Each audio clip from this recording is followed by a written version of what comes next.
Pavement Committee. Oh, let's see. Where's my Troy when I need him? Let's see. We don't need this thing in there. Okay. Um, so it's the Pavement Committee. I know they're all running to be a part of the Pavement Committee.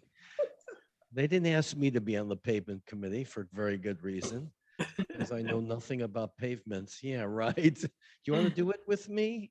It would take about 20,000 years to repave our parking lot if I were in charge.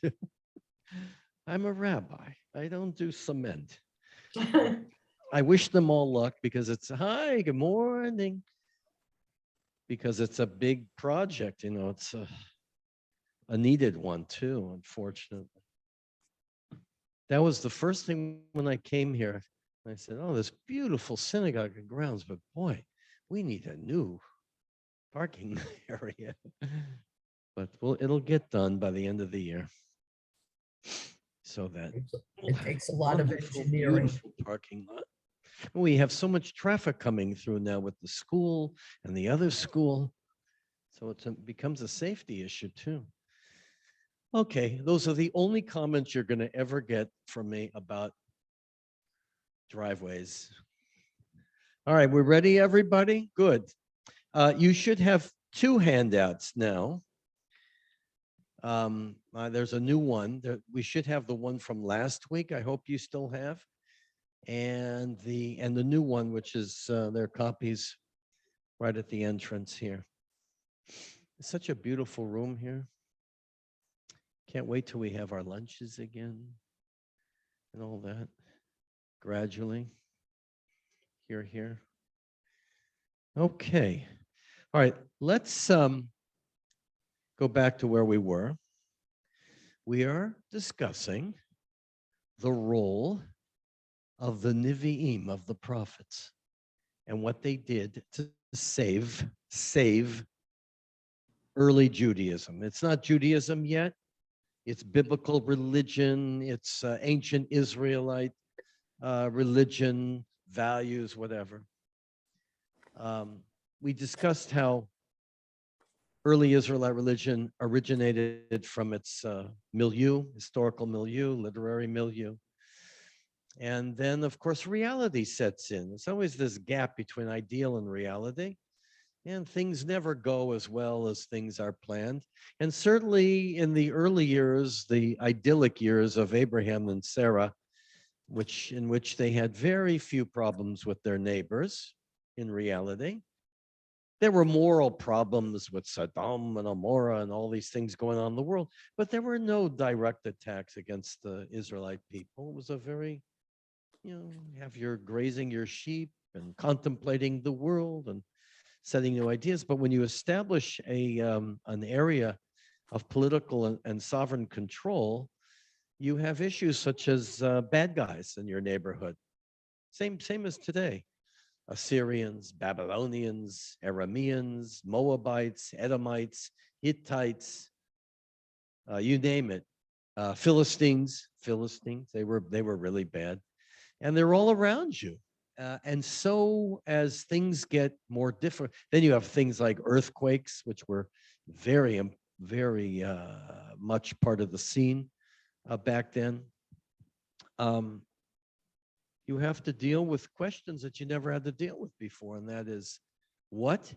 And that's from their perspective. Nothing happens without a reason.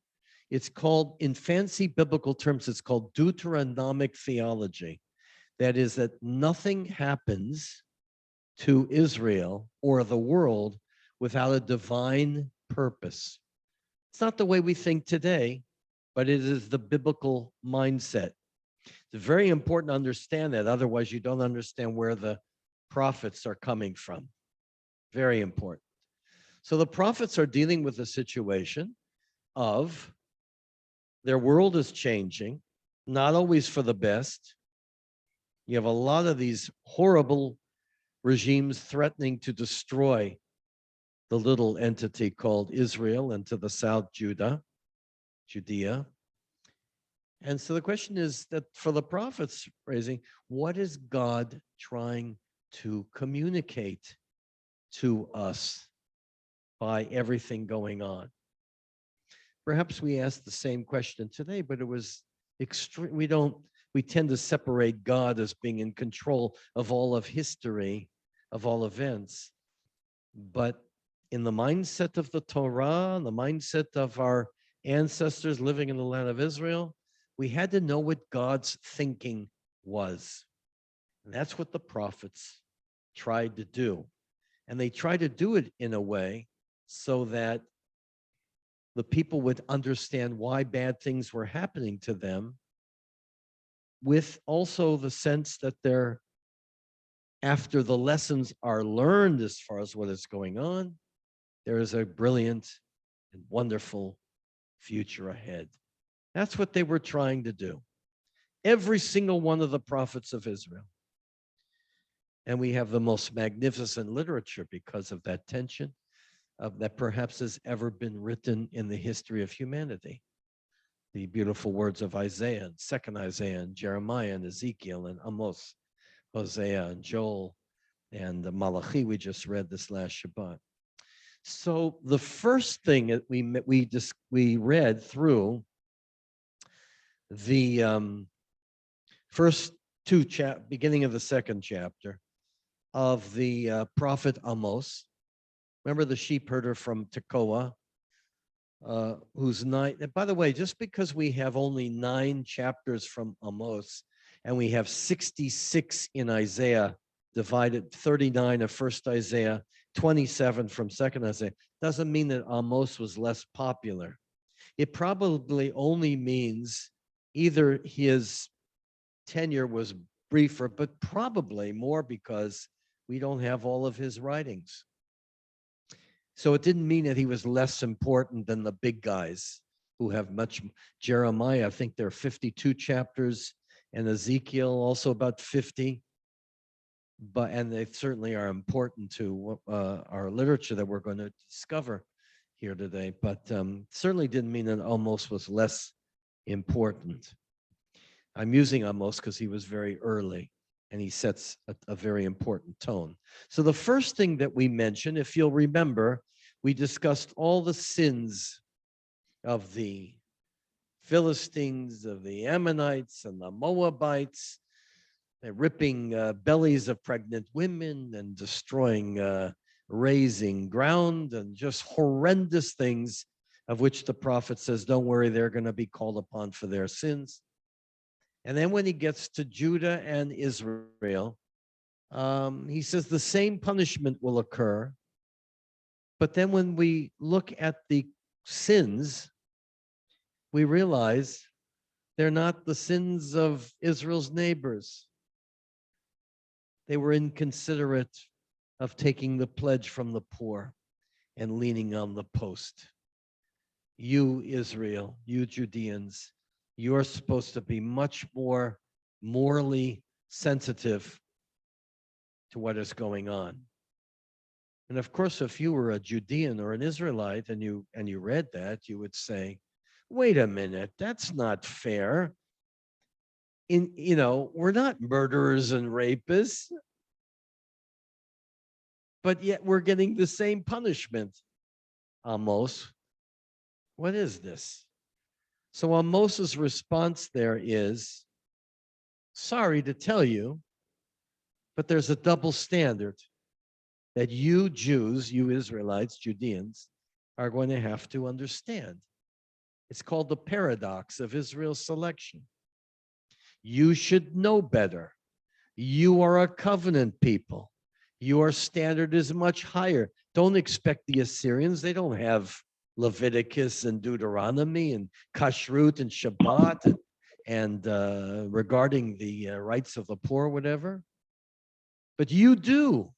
You have no excuse. You're going to be called upon for a standard much higher than your neighbors. Now, this would be an interesting session to discuss how Jews did this throughout our history. We are always extremely self-critical. It's in our prayer book. It says in the traditional prayer book that We have changed because of our sins. We are exiled from the land. No mention of the Babylonians, no mention of what the Romans did, no mention of pogroms, Shoah. I mean, not everything that happened to us was our fault. But that is a bias of the prophets, and is a very important one. And I leave to you whether that was healthy or not healthy, whether it was healthy to have this double standard or not. This is an issue that's also raised in the United States, that we hold ourselves to a different standard. You know, when we hear things about standard of living and housing for the poor, these are not exactly the kinds of issues that the Iranian government or the Russian government or the Chinese government worries about. We hold ourselves to a higher standard. And I think you'd all agree that is a good thing. It's a good thing. We are different. We should know better. And that's part of what we love about this country, and part of what we should love, I believe, the genius of what the Nevi'im, of the prophets, taught us. Now, along with that line, what particular aspect of human life did the prophets zero in on? What was the major complaint? If you were to look at the 5 books of Moses in the Torah, you would come up with the conclusion that the major sin was turning towards other gods, or the fancy term is idolatry, kind of a cultic sins, but not in the prophets. The major turning point here about the double standards, the prophet said, listen, you might be bringing the sacrifices and doing all those cultic requirements as you should, but look at your moral sins, national moral sins. This is the great innovation of the prophets. Adhering to the cult, being non-idolatrous, is no longer acceptable. There's a much higher standard, and it's called moral culpability. Your sacrifices must lead toward ethical action.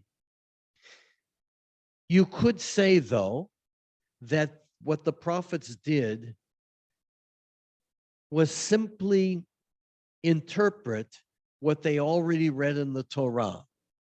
Because the Torah, while it does equate ritual and ethical sins, it does imply that there is a very strong mandate to take care of the poor, the widow, and the orphan, to be mindful of social needs, of honoring your parents, of loving your neighbor.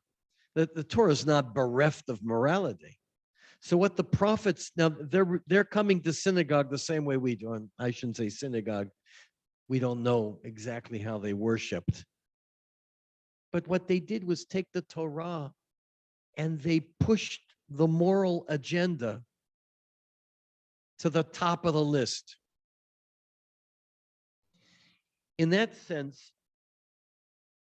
you could also say that about the double standard. It's implied in the Torah. You should know better. You've been given the commandments. We have Moses and the dialogue with the people of Israel all the time, that you people are going to get hit over the head real hard for not adhering to the covenant. But the prophets pointed that out. And the prophets took the moral imperatives in the Torah and they raised all of them to the top of their message to the people. They never repudiated the ritual, the cult, but they did say that that's not enough. It's the ethical abuses that make the ritual totally unimportant in that sense. If the cult is not accompanied by ethics, it's worthless. It's empty. So do that cult, do that ritual, because it's beautiful. It's what God wants of you, but you better accompany it with moral behavior. And we're talking about on a national level. Individual moral behavior, that issue is raised, as you'll see, by Jeremiah a little bit later. So the prophets, I want to emphasize, were the first ones to put the ethical and the morality of the people in its highest position. They defined the Torah's parameters of this balance between cult and ethics, which is not clear in the Torah. And they made national morality and ethics, they put it at the top. To Amos, if the cult does not produce ethical living, it must be condemned. Corporate morality. And the ethics were raised to the level of national determinant of the people's fate. Not the spies, not the golden calf, but ethical behavior. And we're going to see Jeremiah's dilemma is, what happens if the people are darn good morally as a nation? Then how do you explain the Babylonians coming and destroying the temple? Jeremiah is going to have a much more significant challenge a little bit later, a couple hundred years later, because the people are saying, hey, we're darn good. We're darn good. Jeremiah, why the heck is Babylonia about to destroy Jerusalem and the temple? So we have a few sources here I want you to look at about Morad, just to give you an idea, a small idea of how the prophets interwove their message of the ethics into our religious foundations. If you look at the prophet Micah, I don't know, I think it's the third sheet from last week. On last week's hand, you don't have last week's handout? All right, if you don't have last week's, we should have had more copies made of that, but we don't. Are there, some of the older ones? Oh, that's good. Okay, so I'll wait. Elaine's gonna go pick up some of the copies outside. Good. So we'll wait just a second. This is for the prophet Micah. He lived in the 8th century before the Common Era in Jerusalem. And it happens to be my son's name, Micah. Micah, but he's not the prophet. He's just our boy. Mike, his most famous saying, we're getting to, that's what we're going to be reading. So you don't even need the text. You know, many knows. It's chapter 6 of Micah. Again, with Micah, we probably don't have all of his writings because we only have about, I don't know how many chapters in Micah, 7 or 8, short. But we read this prophecy, a good trivia question, the portion of Balak during the summer in the book of Numbers, because he speaks of Balak. And that's why we read these beautiful words, and we're coming. Okay, I'll tell you what, we'll wait for Elaine. But we're going to be seeing Micah and Isaiah 1, who's the same time as Micah, just to give you a little taste, and then Isaiah 58, second Isaiah, about the primacy of ethics. And then we'll get to the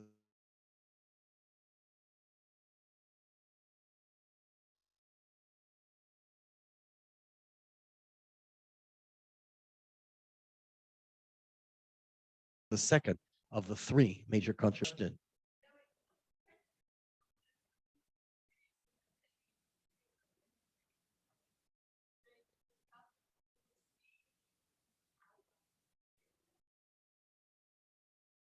A new siege tower was discovered in Iraq from ancient Mesopotamia. So what was it, like a I didn't read that. A military something, or a bridge?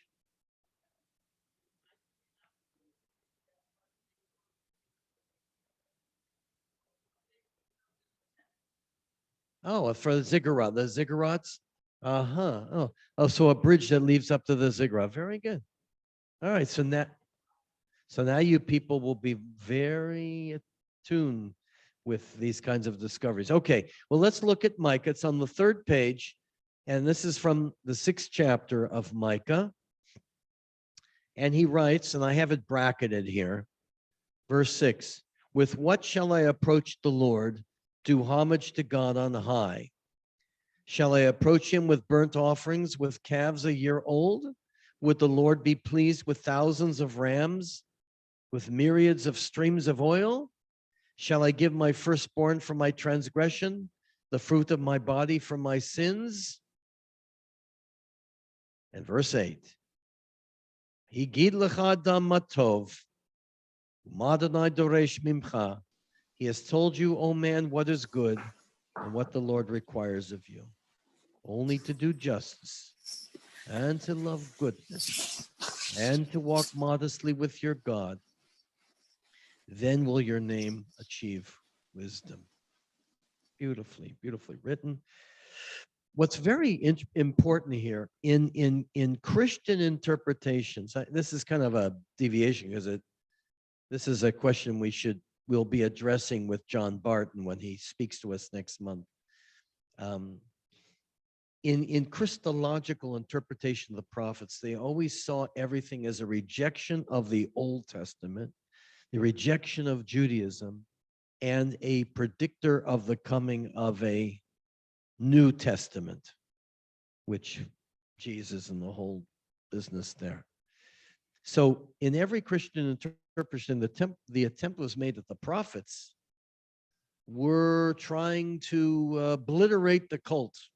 They were their idea was to get rid of Judaism, kashrut, Shabbat, sacrifices. And that's not what's here. What's here is if you're going to do the cult, do it right.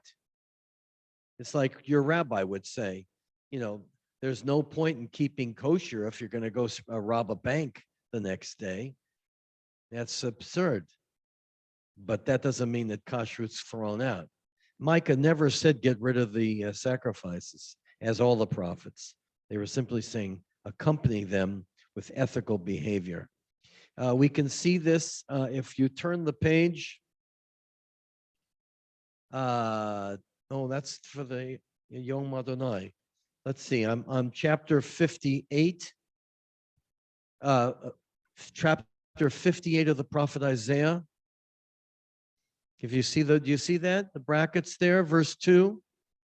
For those of you at home, 58:2.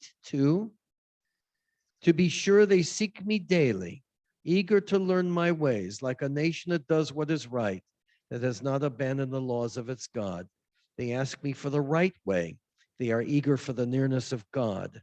Why, when we fasted, did you not see? When we starved our bodies, did you pay no heed? This is the prophetic portion that's read at Yom Kippur. Because on your fast day, you see to your business and oppress all your laborers, because you fast in strife and contention, and you strike with a wicked fist. Your fasting today is not such as to make your voice heard on high. Is such the fast that I desire, a day for men to starve their bodies? Is it bowing the head like a bulrush and lying in sackcloth and ashes? Do you call that a fast? A day when the Lord is favorable? No. This is the fast I desire. So you see the wording here? Isaiah is not saying get rid of your fast on Yom Kippur. But he said, if you're going to fast, this is what you have to do. To unlock fetters of wickedness and untie the cords of the yoke, to let the oppressed go free, to break off every yoke. It is to share your bread with the hungry and to take the wretched poor into your home when you see the naked to clothe him and not to ignore your own kin. Then shall your light burst through like the dawn and your healing spring up quickly. Your vindicator shall march before you. The presence of the Lord shall be your rear guard. Then when you call, the Lord will answer. When you cry, he will say, here I am, etc. You get the point? Ethics determine national fate. He does not say get rid of the fast on Yom Kippur, but he says it must be accompanied by ethical, moral sensitivity, period. Got it? Now remember this, because again, when John Barton is here, this is what he's going to be focusing on: how Jews and Christians look at the prophetic, in particular the prophetic literature, very differently. That's the theme of his talk. We'll enjoy it very much. Okay, so you get the point. The paradox of Israel's election is dependent upon ethical behavior. Number two, the second important development in Israelite religion is the second point: dramatic innovation of the prophets. And that is, one day, Yom Adonai, we're going to look at Amos's word. One day, there will be a day of God, a judgment day, Yom Hadin, day of judgment, when all the nations of the world will be held accountable for all their sins and transgressions, as well as Israel. And then what will follow is a period of majestic future. It's called Messianism, Messiah. It's a Jewish term. It's a Hebrew word. Now, mind you, the prophet's not saying this is going to come up later, much later in Jewish thought. But at the early period, what we're speaking of is a day of God, a day of peace on earth. One day there will be no weapons of war. First Isaiah tells us. It's emblazoned on the United Nations today. One day there will be peace. One day there will be justice. One day there will be freedom for all, etc. That's all looking for. This is what I had a professor at Yale. His name is David Ruderman. He's still around. And I took a whole year's course on Jewish messianism. Fascinating course with him. And he called this very sentiment, he called it the kvetch syndrome of Jewish life. We Jews are constantly kvetching that our world's not better. And where does that come from? Blame the prophets, because we all should be good kvetchers. We like kvetching. We don't like things the way they are. And that's a wonderful contribution. Let's look at the early words here of Amos on the next page. This is from the 5th chapter, the 18th verse of Amos. And it appears this is, again, he's reading the Torah. The Torah seems to imply, do you have that? It's the bottom pagination number is 1319. I took that from the JPS Tanakh translation. You see it? And I have it bracketed there. Hoy amitavim, you who wish for the et Yom Adonai, for the day of the Lord. You see that? Got it? Why should you want the day of the Lord? It shall be darkness, not light, as if a man should run from a lion and be attacked by a bear. You're not going to escape this. Or if he got indoors, should lean his hand on the wall and be bitten by a snake. Surely the day of the Lord shall be not light but darkness, blackest night without a glimmer. So this is the day. Again, the later prophets are going to see more light involved here. But in the beginning idea is that there is a time coming when all these transgressions of both Israel and non-Israel will be held accountable. On the next handout, the new one, this is from Isaiah a few years later, but at pretty much the same time, from the 11th chapter of Isaiah, first Isaiah, 11th century BCE. I hope everybody there has it. 11, chapter 1, I'll read, verse 1, I'll read for everyone. And you get an idea of prophetic messianism. But a shoot shall grow out of the stump of Jesse. Jesse was the father of David. And so the prophet is looking forward to the return of a Davidic Empire, a time when Israel was at peace. A twig shall sprout from his stalk.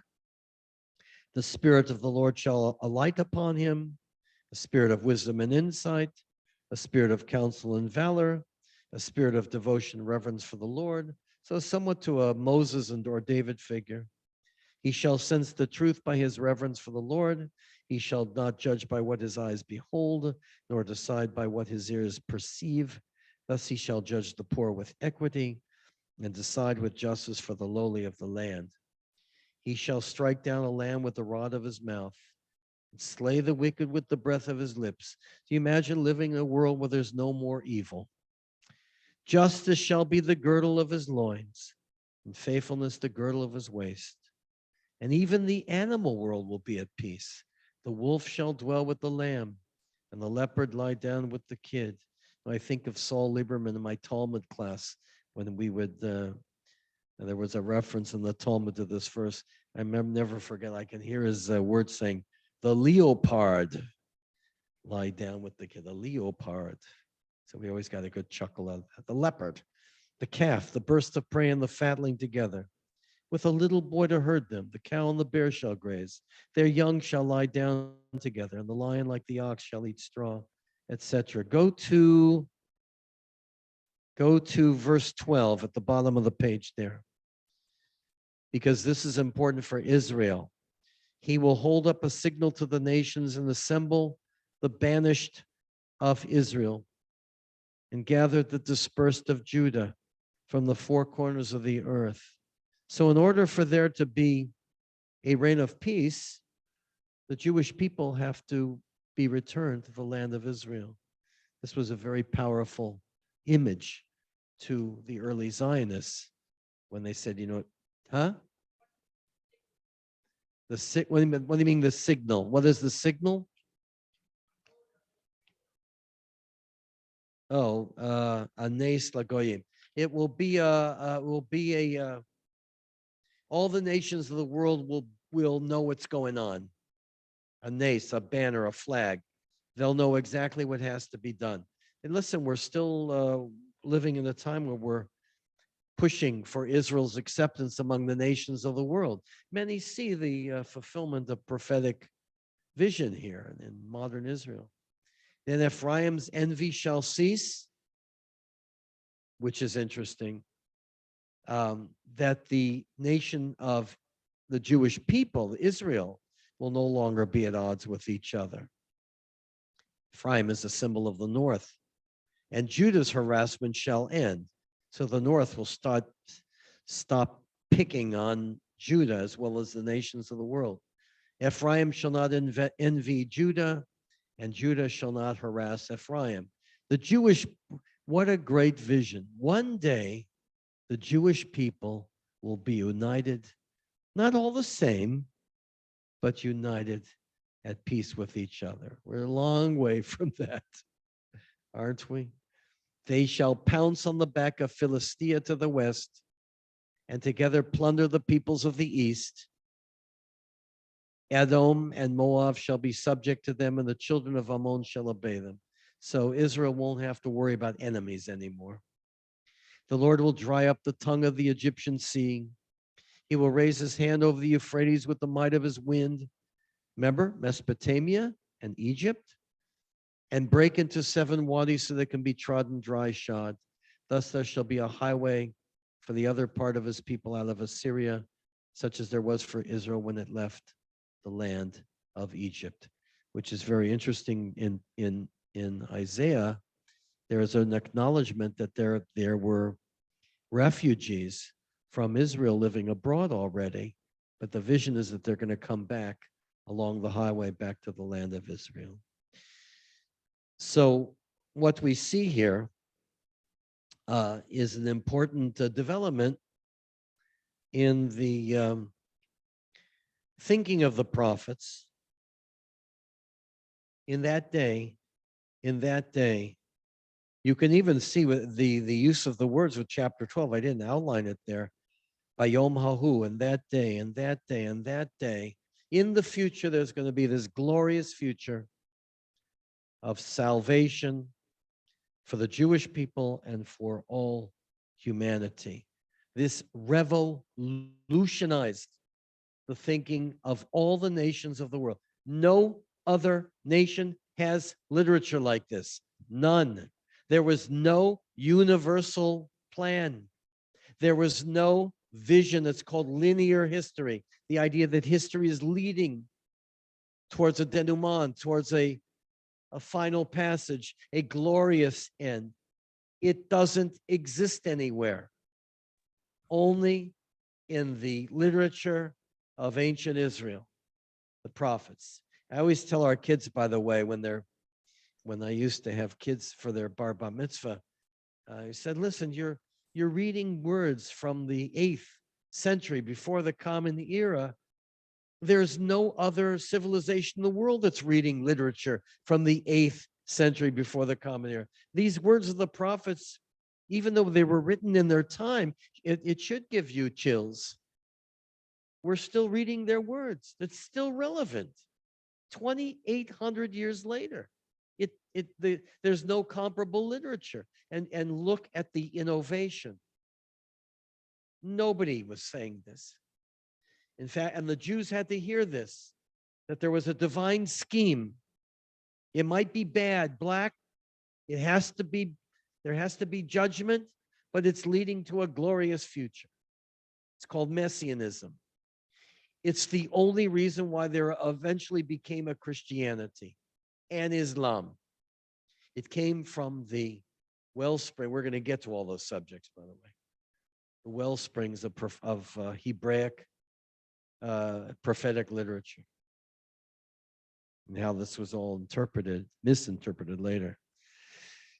Okay, so the third issue here, which now we have to go back to the last page of last week. So Amos, you see Amos, he presented the paradox of Israel's existence. He raised the level of national morality. He began the beginnings of messianic speculation, of there being a new world to come. And what's the third pillar of the prophets? This is what the Jewish people really needed to hear. Because the people could say so far, well, that's really great, Amos. We have a double standard. The bad guys are going to be wiped out. So what does that mean for us? And Amos says, don't worry. There will always be a Jewish people. It's called She'erit Yisrael. The Jewish people will survive all of this. It's called the remnant of Israel. They will always be there. The land is sacred, land of Israel, and the people of Israel are eternal. Let's look and see how Amos wove these passages into that vision. Do you see that there at the top of the page, verse 8 of chapter 9 of Amos? And I'll read, because these are beautiful words. Again, mid-8th century before the Common Era. Behold, the Lord God has his eye upon the sinful kingdom. Israel's not off the hook. He did plenty of bad. I will wipe it off the face of the earth. But I will not wholly wipe out the house of Jacob, declares the Lord. For I will give the order and shake the house of Israel through all the nations, as one shakes sand in a sieve, and not a pebble falls to the ground. All the sinners of my people shall perish by the sword, who boast, never shall the evil overtake us or come near us. There were Jews who were saying, God gave the covenant to Abraham through Moses. Okay, so we weren't as good as we could have been. God will never hurt us. Amos said, don't think that. But the transgressions of Israel will be held accountable for. But verse 11, by Yom Hahu, that's a very famous prophetic expression. In that day, I will set up again the fallen booth sukkah of David.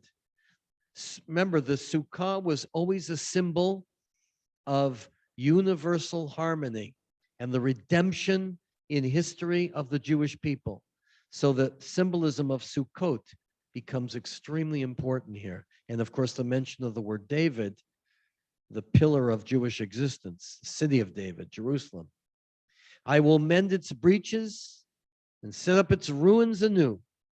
I will build it firm as in the Kimei Olam, in the days of old, so that they shall possess the rest of Edom. And all the nations once attached to my name, declares the Lord, who will bring this to pass.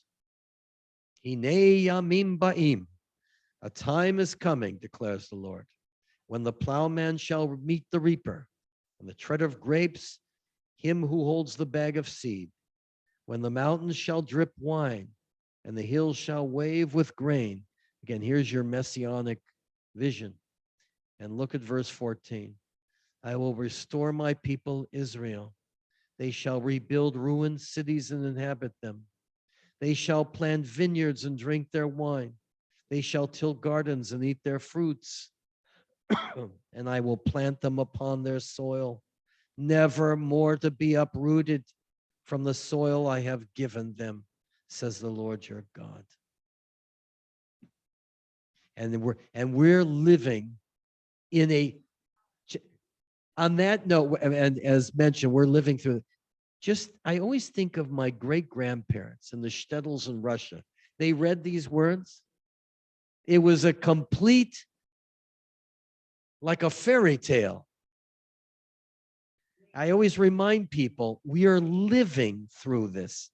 How fortunate we are to have, that's, by the way, I mean, divulging into my own personal views here, that's why I get so unnerved when our own people use the double standard of the prophets to beat Israel over the head.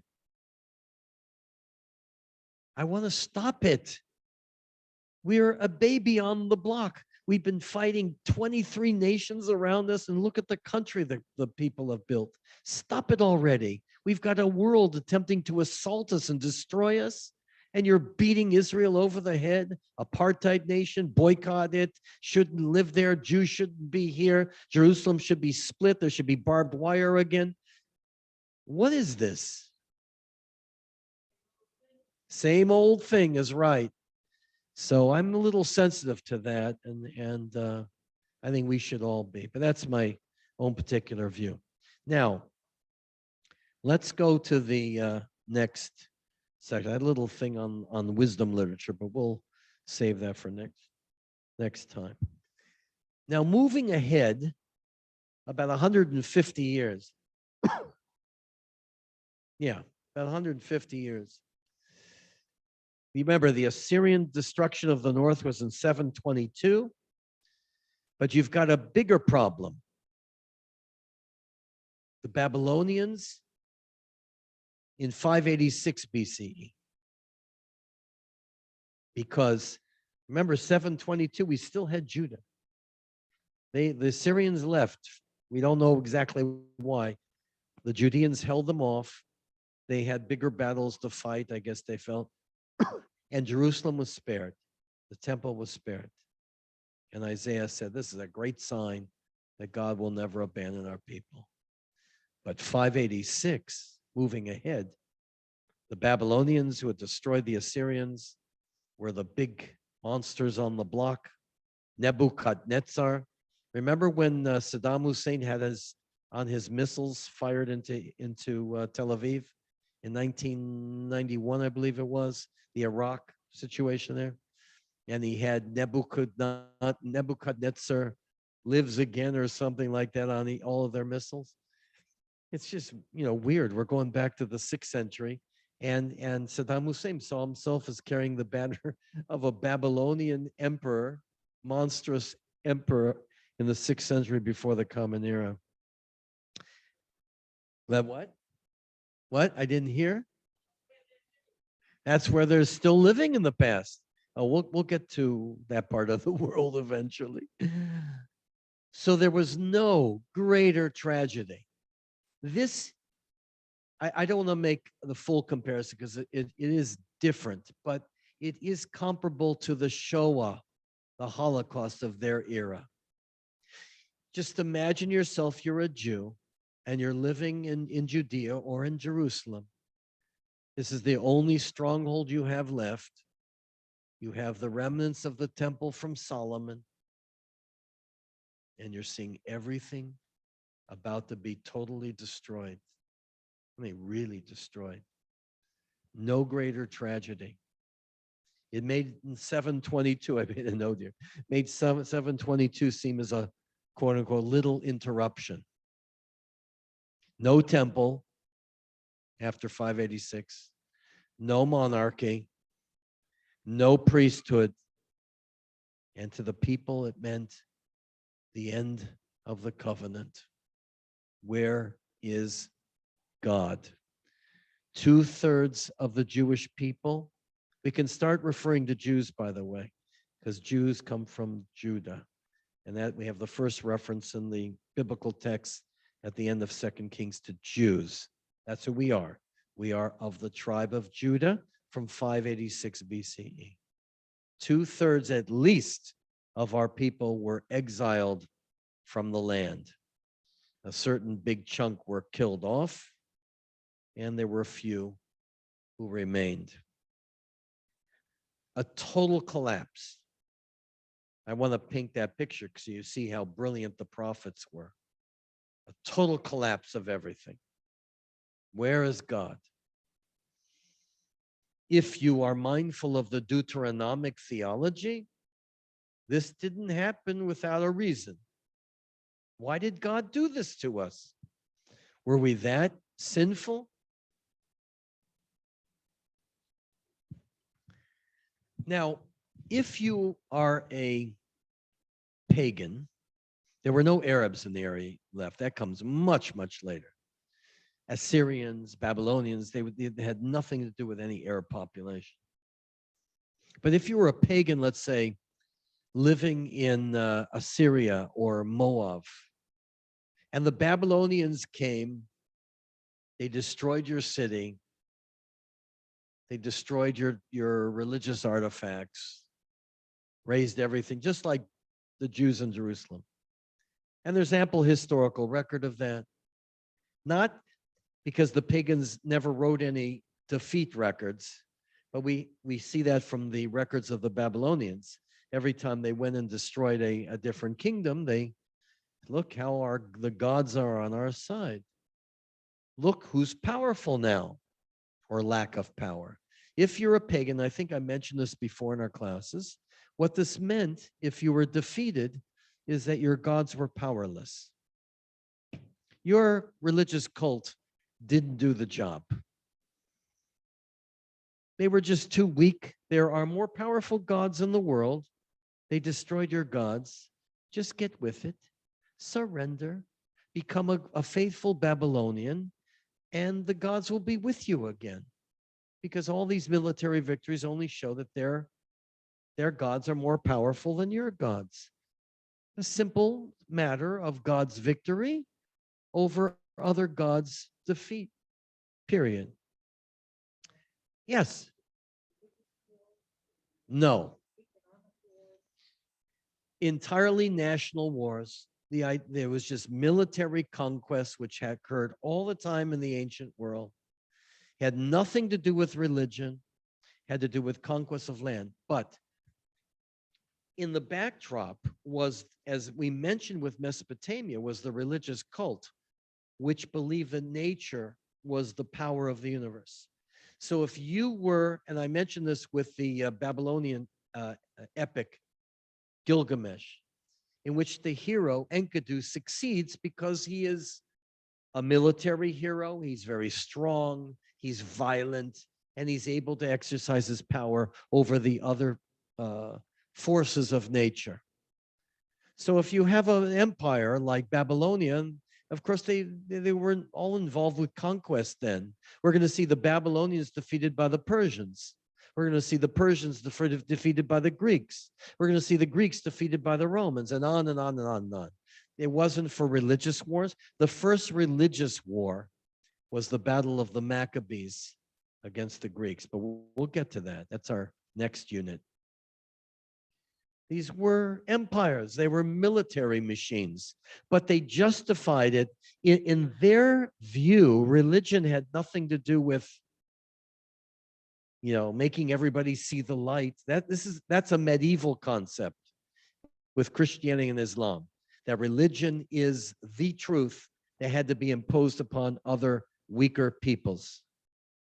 Not this case. Again, a good way of dividing the history of the world is in three parts: cosmos, theos, anthros, which meant this is the world of cosmos, of nature.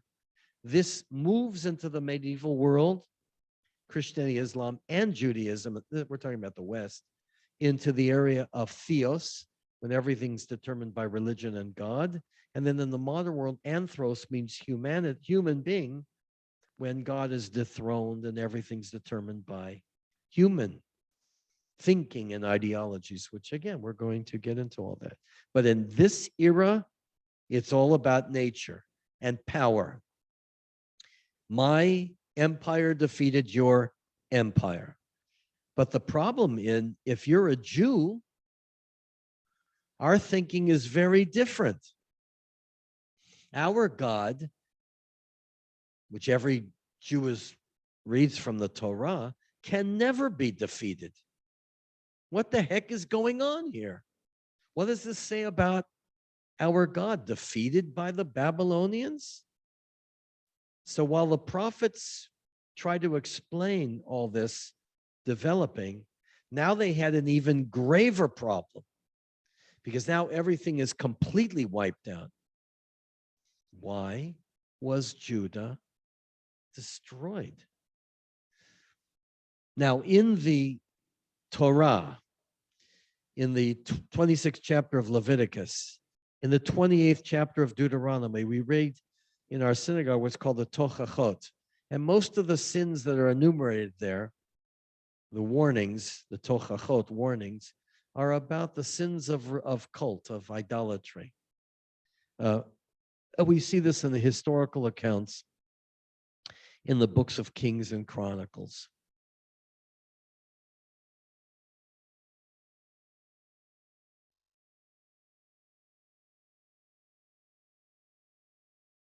And then we saw with the beginnings of the prophetic words, we have a title shift in which we have the sin of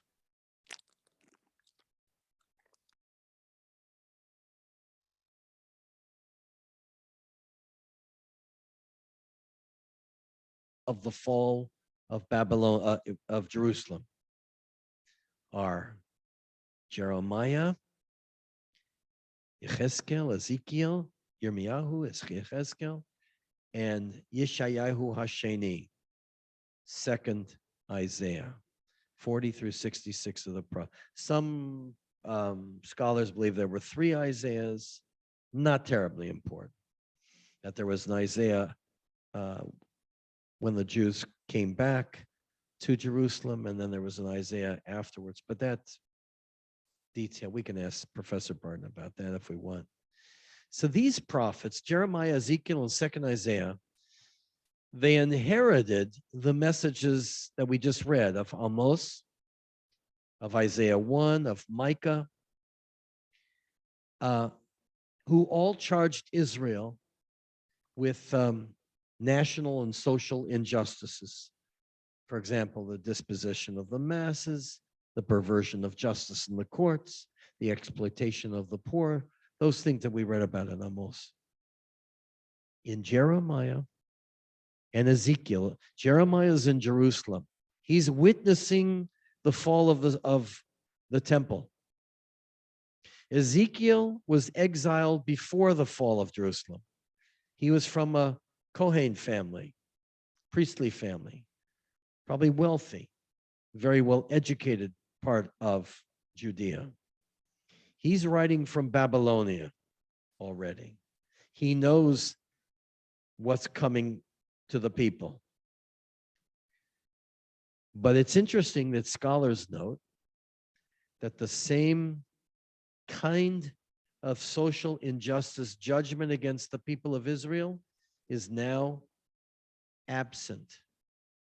It's not there. There are notions, Jeremiah says, that there has been a abuse of the slave and the poor, whatnot, but it seems to be another shift. Why is there a shift?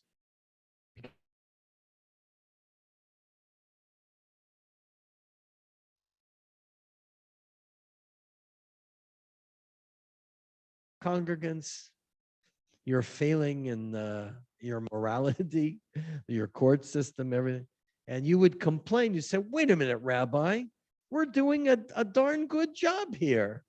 We absorbed all the lessons from the previous prophets, and we're not perfect, but we're pretty darn good. You explain that, Mr. Prophet, Rabbi.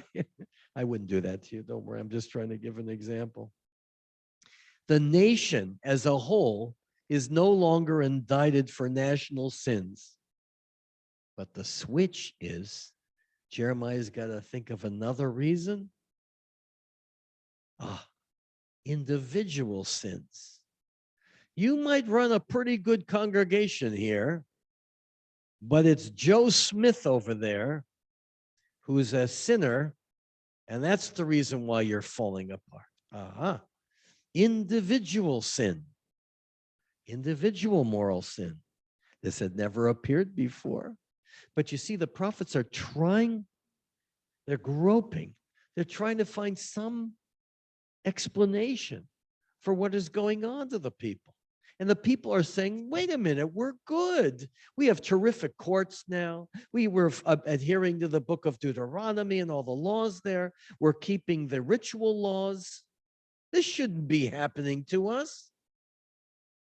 And Jeremiah, who is, I remember my professor, Jacob Milgram, would say, these are superhuman individuals. They expected complete moral perfection from every member of the congregation. It was legal. It would be like Rabbi Elcher coming to the congregation. We're going to have a terrible fate if 750 members are good and only one is bad, because everybody must be good. You understand? They put the bar so high, it's almost incomprehensible. But again, they were trying to figure out what God was trying to do, why everything was falling apart. So I want you to look at Jeremiah chapter 31. Let's see, 27 there. Yeah, we begin with 27. You see that? It's on the second page of the new handout, and I have it bracketed there. You see here, this is the very famous 31st chapter that we read on the second day of Rosh Hashanah. If you know this, before then the cry of Rachel. And he writes, he has a great vision of Israel returning to Jerusalem. Remember, it was Jeremiah who saw Jerusalem burning to the ground. And he said, I'm going to buy property in Jerusalem just to prove my point. It was a bad stock at the time, but we would have applauded him for his ability. You imagine what the property's worth now if he bought it in 586 BCE? Why did I say that? Okay, so he writes, again, you're seeing the breaching of the walls by the Babylonians. And he writes, see, time is coming. Hinei yamim ba'im. He lifted that from the previous prophets, declares the Lord, when I will sow the house of Israel and the house of Judah with seed of men and seed of cattle. And just as I was watchful over them to uproot, to pull down, to overthrow, and to destroy,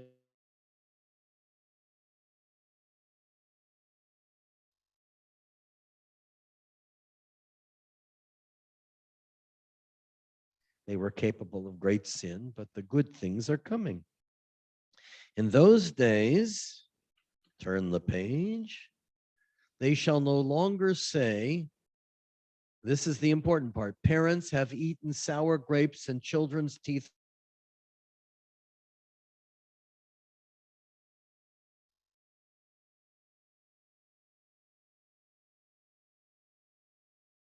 hand it out here. You see it? Well, at the bottom of page 1090, and I note all three prophetic themes here that we shared.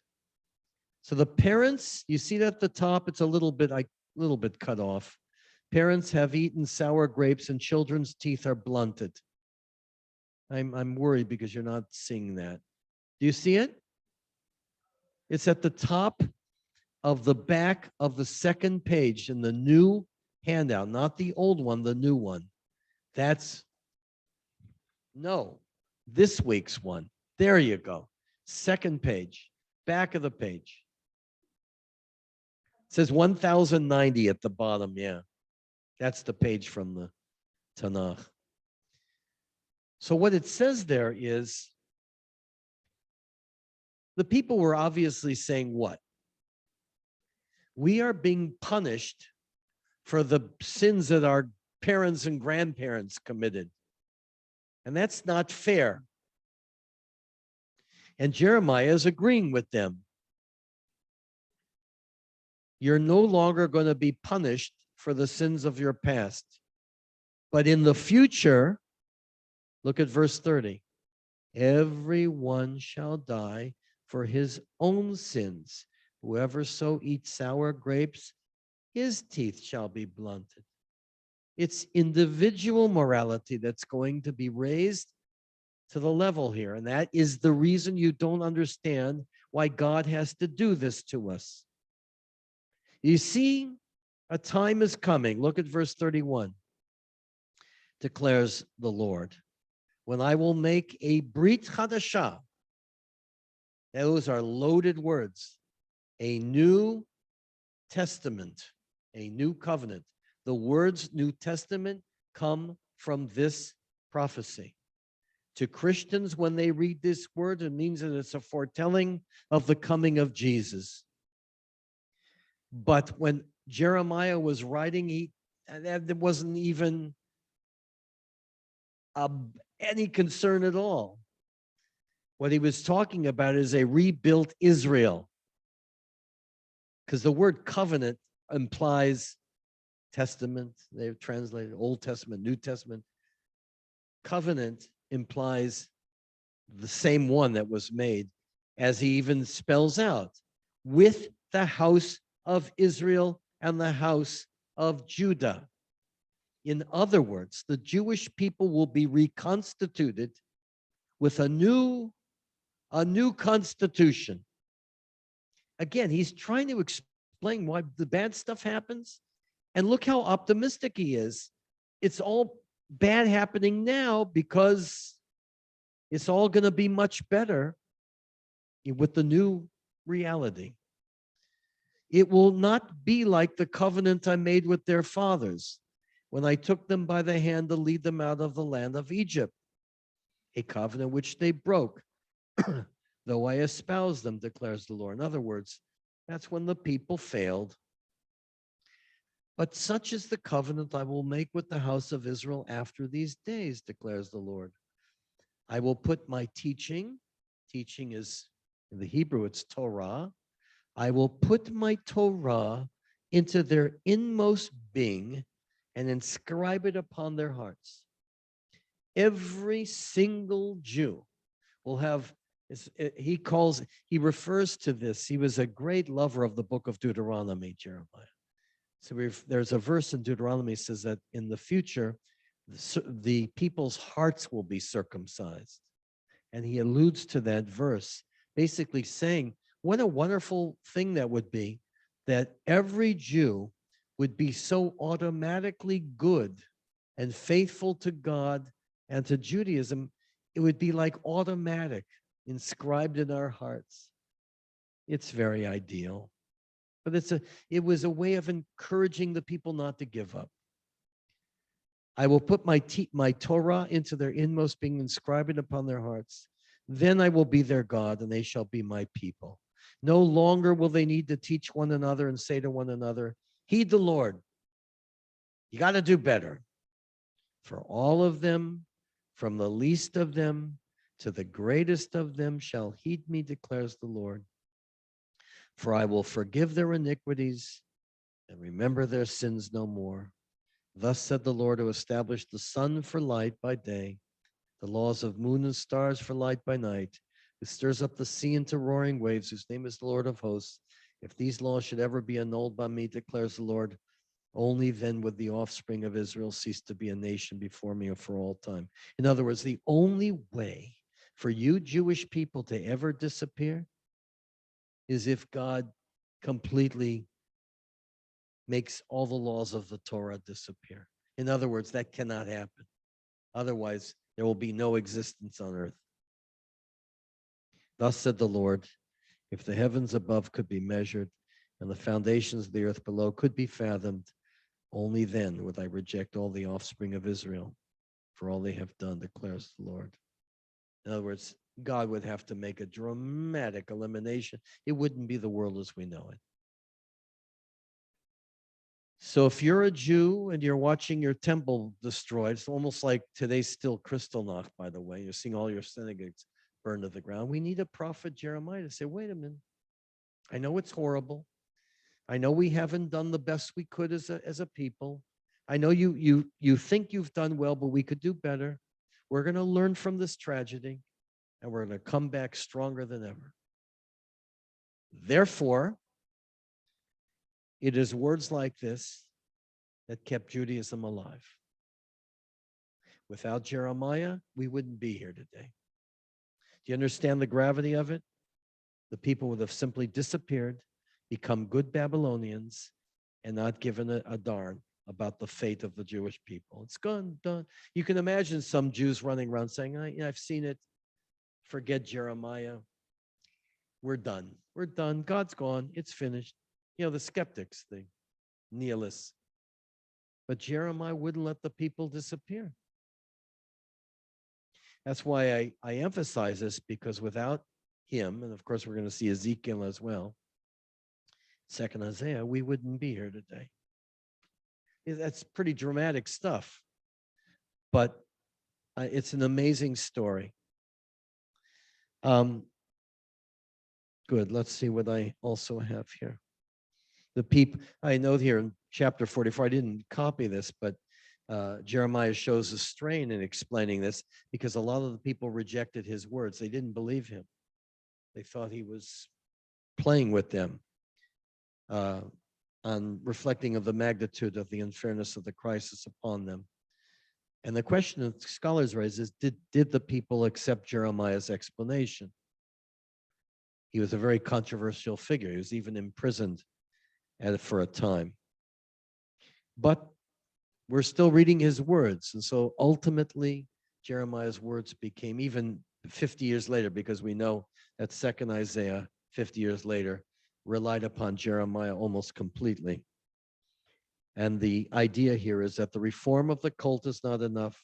Even national morality is not enough, but that individual morality would win the future of the Jewish people. And I copied another source here from chapter 5, verse 26. That's on the front of the third page, where it says, and I put brackets, for among my people are found wicked men who lurk like fowlers lying in wait. They set up a trap to catch them. Da, da, da, da, da, da. They are filled with evil and filled with guile. They are ruining the people, and they will ultimately be gone. Now, moving on to, I made a note here. Jeremiah, we should understand, was a moral extremist, but his genius was in developing a theology that enabled people to grab hold and try to grasp what was happening to them. The demands for each individual Jew for an inner spiritual reformation is the great contribution of Jeremiah. And look what Ezekiel writes on the next page, the great vision of the dry bones. You can read the whole thing, but one of the most moving things I ever heard in my life, I was in Washington, D.C. at the JFK Center, and I helped put together there a Holocaust memorial service. I was very involved with that. This was in the mid-'80s.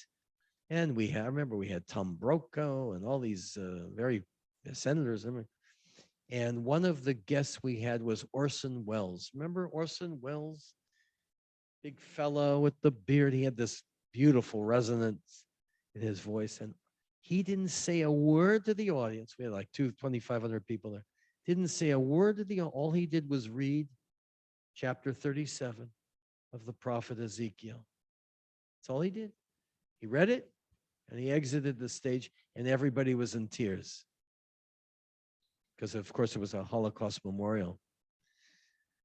But Ezekiel's really speaking of the resurrection of the Jewish people after Babylonia. And he wrote the following. Again, it was all part of just a little bit of an embellishment of Jeremiah. And he said to me, you see that verse 11? He said to me, O mortal, these bones are the whole house of Israel. They say our bones are dried up, our hope is gone, we are doomed. That's what a lot of people were saying. Prophesy therefore and say to them, thus said the Lord God, I am going to open your graves and lift you out of the graves, O my people, and bring you to the land of Israel. You shall know, O my people, that I am the Lord when I have opened your graves and lifted you out of your graves. I will put my breath into you, and you shall live again, and I will set you upon your own soil. Then you shall know that I, the Lord, have spoken and have acted, declares the Lord. The word of the Lord came to me, and you, O mortal, take a stick and write on it of Judah and the Israelites associated with him, and take another stick and write in it of Joseph, the stick of Ephraim, and all the house of Israel associated with him.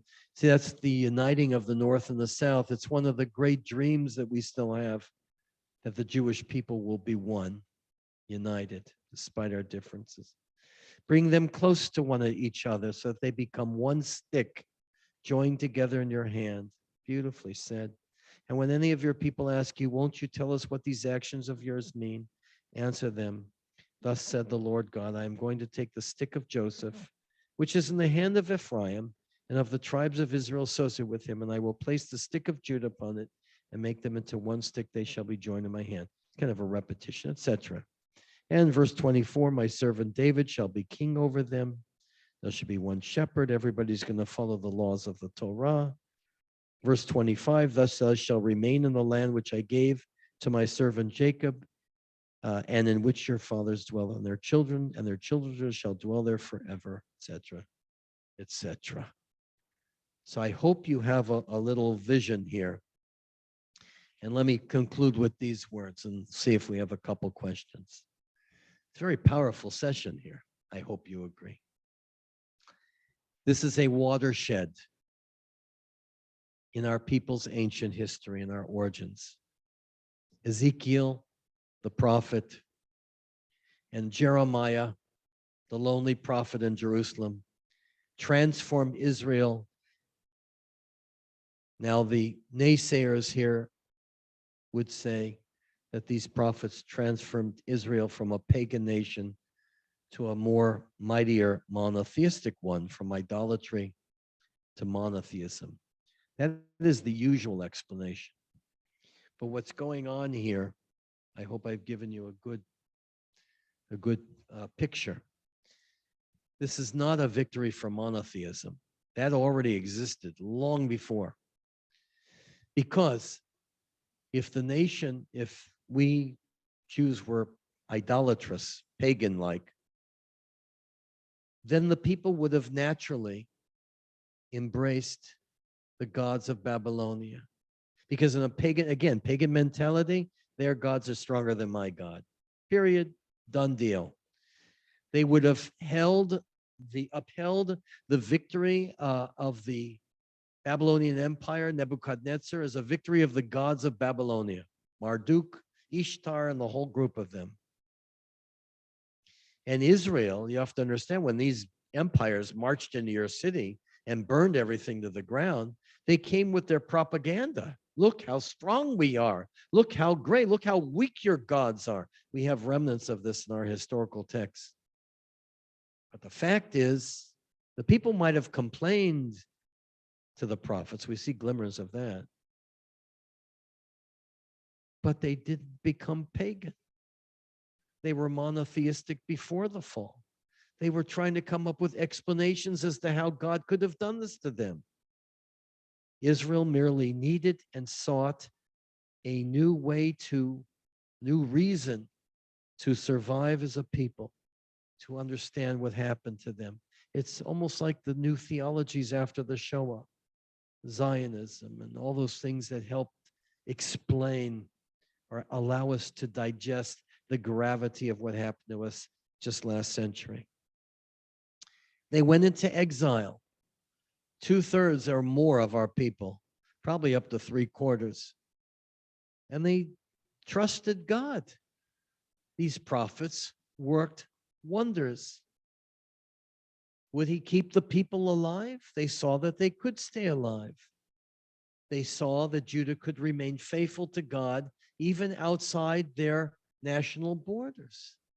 You didn't have a temple any longer. Maybe there are lessons to be learned. It didn't take long for the Jewish people to reassemble and go back to the land. It marks the beginning of what we see now, the beginning period of what Judaism ultimately became. A religion centered around Torah, not only through the land and the temple, but through teaching. That in exile, the people realized that it was God's word that was superior even to the location. Through God's word, the people would remain forever. You didn't need the priest. You didn't need the king. And you have the beginnings of what's called the sage or the rabbi. In just a couple hundred years, well, we're going to get to Ezra next session, that begin the process of replanting the seeds for what we know as Judaism today. The prophets did their job. They allowed the people to have hope, messianism. Bad guys will get theirs. We have to be critical of ourselves. All those themes that we discussed. They eventually declined, and the role of the teacher of the rabbi takes over. The synagogue, not the temple, but the synagogue in Babylonia becomes permanent. You could be Jewish without the cult of the temple. It is the first time in human history recorded that people carried their religion outside their national cultic center. That's what the synagogue was. It was a revolutionary institution. Didn't exist anywhere. You could not have a pagan cult without the auspices of the national center. You had local altars and things, but nothing like the synagogue where that becomes the primary location, and the teaching of the word, of study and prayer becomes more dominant than sacrifice and cult. Shabbat becomes, so I do have a passage there about Isaiah and the Shabbat. Shabbat becomes preeminent. Why Shabbat? Because the holidays have to be celebrated in Jerusalem. It's no longer a temple. Not that Jews didn't try to go back. They did. But Shabbat becomes more important because it was not dependent on any space. You could observe Shabbat anywhere in the world. For the holidays, you really still, the people understood you needed the temple and the land. But Shabbat could be observed anywhere. So this is the first time, I'll finish with this, the first time in human history that a people's religion overcame its ethnic and territorial limitations. No other pagan group was able to do that. Universalism of Judaism triumphed. You could take your Judaism, you could still live it in Babylonia. There's not one pagan in the world who could have conceived that, from theory to reality.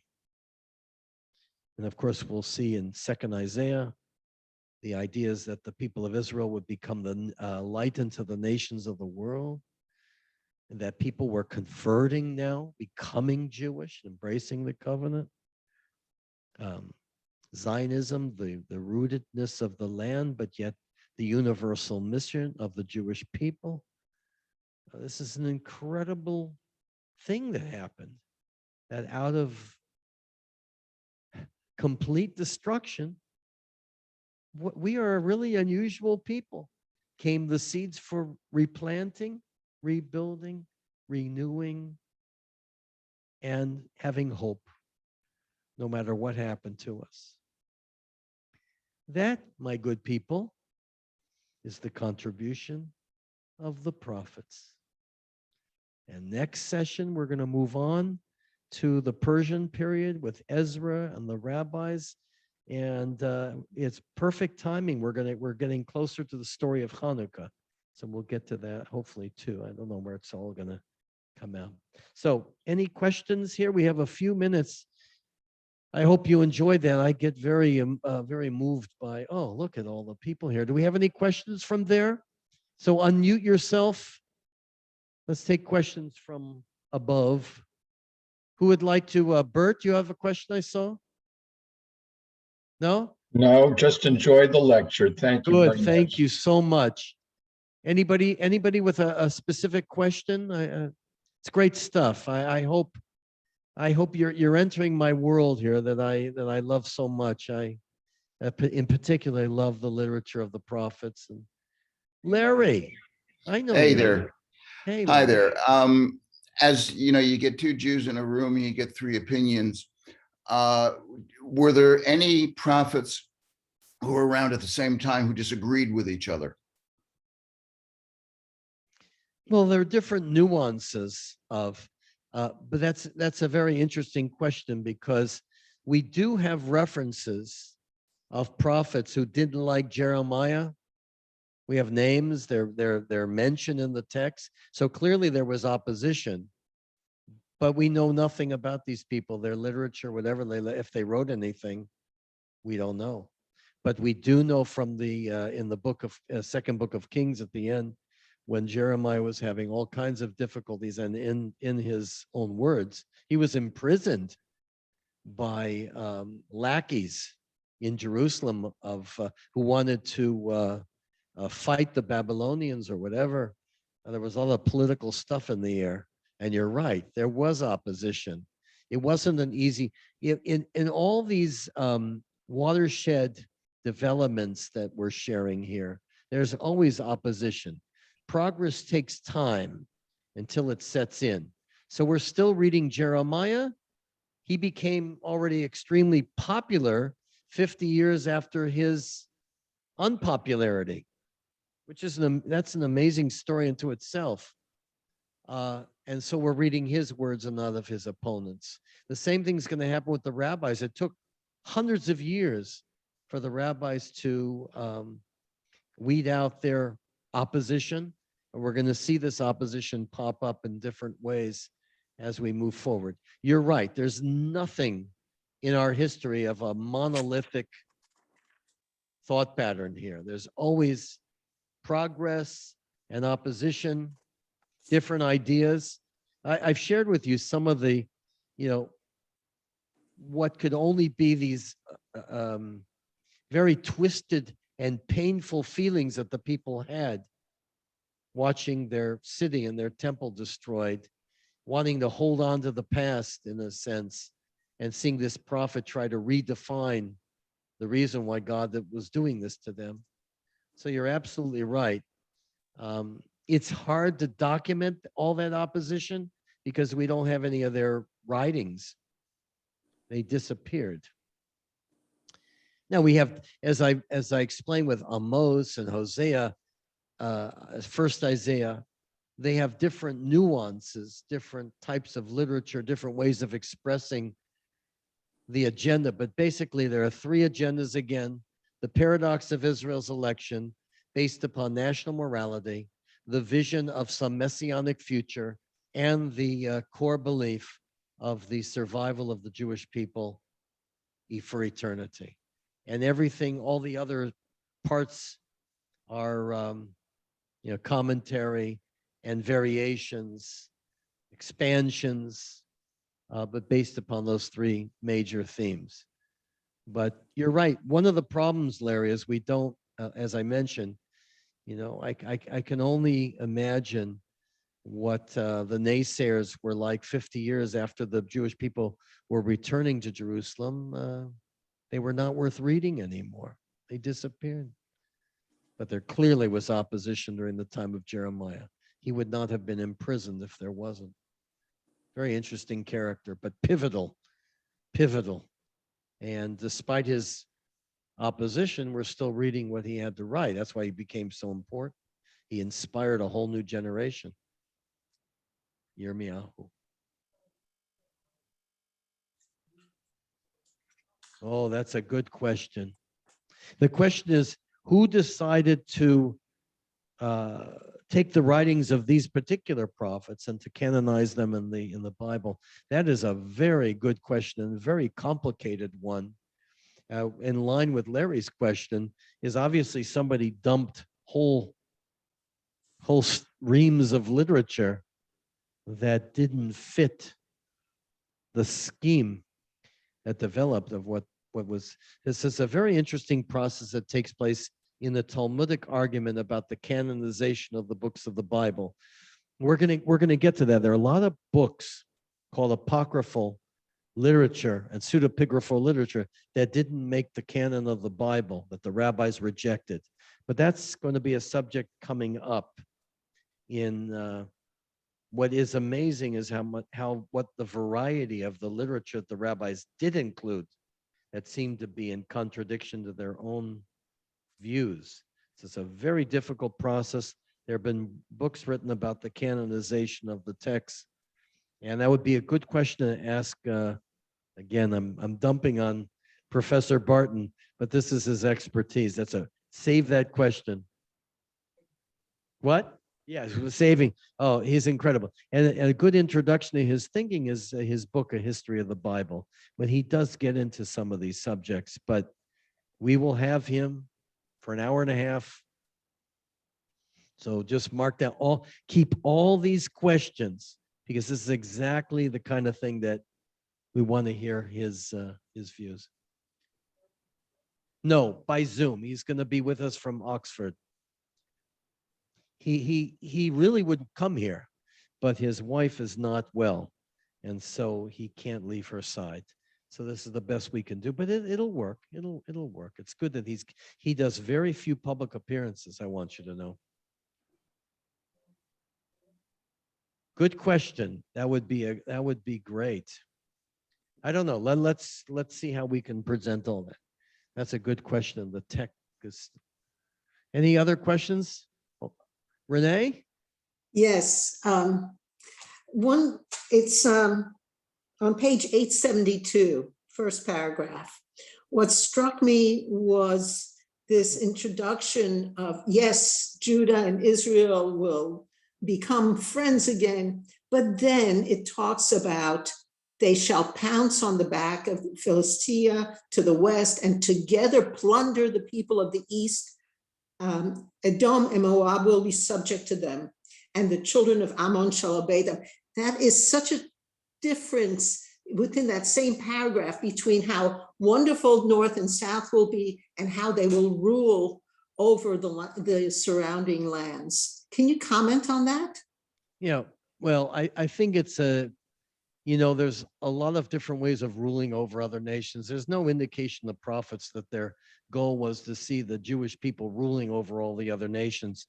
The vision of Solomon's temple, the vision in Isaiah, is that each of the nations of the world would come to Jerusalem and worship God in their own way, but there would be a universal idea. The idea is ruling over these nations in terms of Torah and morality.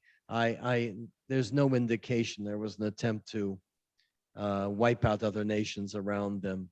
I think that a lot of the imagery in these ancient writings is, you have to understand, they're writing in the milieu of their culture of the time, and there are a lot of different ways of conquest. The fact is that Israel didn't build armies of destruction like the Babylonians and the Assyrians. and more of the visions of the prophets is that, as we read in chapter 11 of Isaiah, is that this future ruler of Israel would guide Israel and the world with justice and morality, and the animal world would be at peace, and there would be no more of the institutions of might and power that plagued the world up to that time. So I see it as imagery, not to be taken literally. There was never any attempt by the Jewish people to conquer other nations at all. There were a short period under David and Solomon, but even then it was pretty minimal. Even when Israel had the power, it didn't exercise it. All right, I think we better call this a session. Save your questions. Thank you. If you have any questions for this, think about it, write them down, and we can begin our session next week, because it raises all kinds of very interesting things. So everybody have a good day. At 1:30 we have Ambassador Christoph Weinberger from Kosovo, straight from Kosovo, to be with us and talk about Kristallnacht, Austria, European anti-Semitism. I forget all the other things that we discussed yesterday he's going to bring up. So you should enjoy him. Claire, are you still here? Where's Claire? She disappeared. Okay. Because she knows Christoph Weidinger quite well. Okay, everybody. Have a good day. Have a good Thank day. you. Bye. Thank you.